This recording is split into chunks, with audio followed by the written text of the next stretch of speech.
don't even, it's funny because I love retro video games, but a lot of the video games I have, like the Super Nintendo, I was before my time. Yeah. But something about it still feels like it takes me back.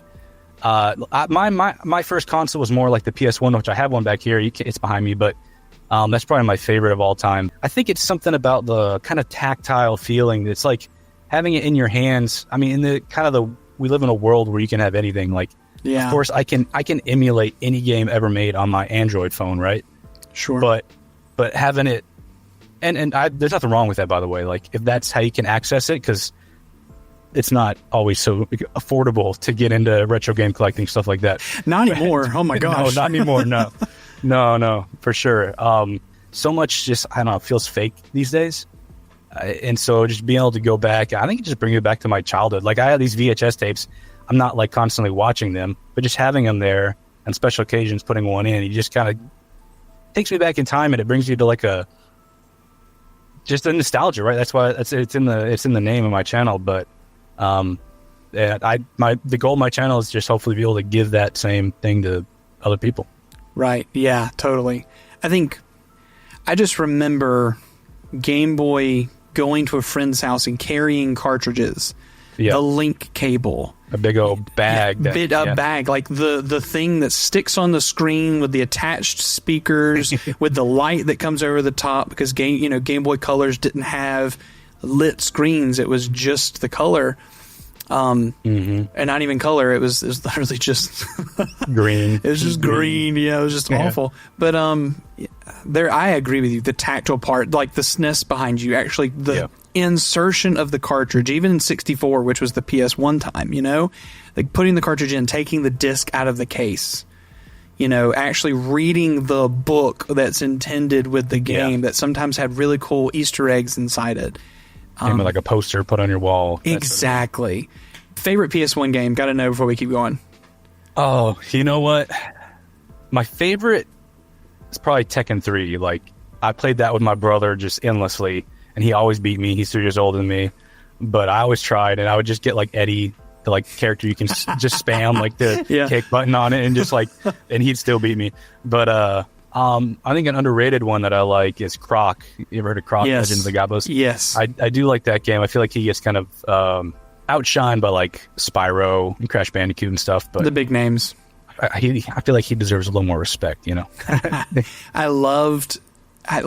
played Final Fantasy. Final Fantasy 8 was my first Final Fantasy that I really delved into. I didn't play the 1 through 7s yet.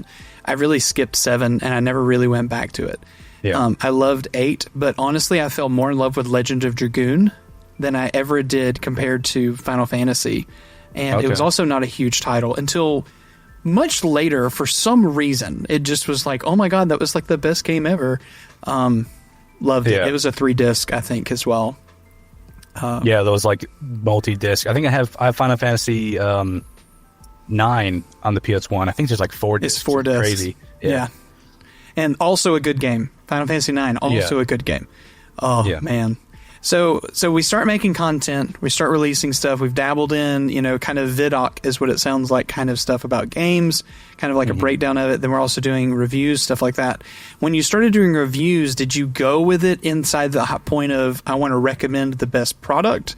Why product reviews? Was it for affiliate marketing? Was there a goal with it? Honestly, no. I just enjoy that content. Like, I have a couple retro handhelds, or a few of them, but I'll watch the retro handheld reviews just because I'm interested. A lot of times, not even in the idea that I want to buy this. Sometimes I'll watch a review if I want to buy it, but a lot of times I'm watching a review just because I'm interested. You know what I mean? Like, if there's a game I've never heard of, I might watch a review on it, not necessarily because I need to play this game. Put in the back of my head, I might play it eventually, but something about just like, again, it's just like that thing you're talking to your buddies, check out this cool thing I got. Like, I just got a new Game Boy. I just got this or that, and it can do this. And I think I just create the kind of content that I enjoy. That's what I'm trying to do, I love that. That's good. Because then you have that motivation of continue making it. Yeah, I actually had a guy in my comments. It was weird. It was kind of like a negative comment. I made a YouTube short about one of these retro handhelds, an Ambernick device, and he was like, He's like, way to make a review that just tells you about it, but doesn't actually provide a link so I can buy it. It's like basically all like useless. I was like, oh, so they want me to pimp the device or whatever. Like I'm trying to sell it. Yeah. It was funny. It didn't enter my head that I should put affiliate links. I think you said that, which makes sense. And I've like started looking into that because I mean, if people like the video, they like the device, you're helping them get there. So it makes sense. And I get it. But it was just funny because I hadn't thought of that. And he was like mad at me because I didn't have like an affiliate link. And I was like, what?